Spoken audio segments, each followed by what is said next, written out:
Bonjour à toutes et à tous et merci de votre fidélité. En parlant ainsi de la fin du monde, autrement dit de l'accomplissement de la création dans le plein amour qui est Dieu, Jésus nous dit que nos vies ont du prix, qu'elles ont de l'importance. Les choix que nous prenons ont des conséquences sur la création et sur les créatures. Nos décisions, pour le bien ou pour le mal, ont vraiment de l'importance. Nos efforts, en particulier nos luttes, nos engagements, sont pris au sérieux par le Seigneur. En disant qu'il faut laisser pousser ensemble le bon grain et l'ivraie, Jésus nous dit que Dieu connaît tout autant nos qualités que nos faiblesses. Il nous prend comme nous sommes et nous invite à travailler à la mission.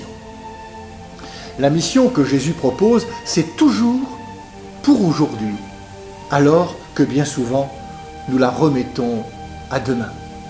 Nous croyons ne pas être prêts, mais qu'est-ce que ça veut dire être prêt? Être parfait? Nous ne le serons jamais. C'est maintenant, avec nos forces et nos faiblesses, qu'il faut vivre et travailler pour le monde auquel Dieu nous ouvre. Jésus nous rappelle que nous n'avons pas à juger. Ce n'est pas notre mission. Seul Dieu, qui est amour, peut juger, discerner, ordonner sans se tromper.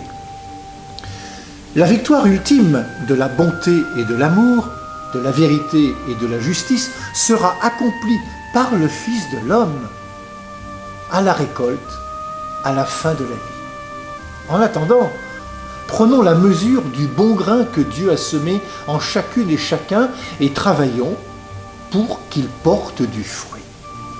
Mettons nos forces et notre confiance en celui qui sème le bon grain. Croyons envers et contre tout que nous sommes les filles et fils du royaume avec simplicité.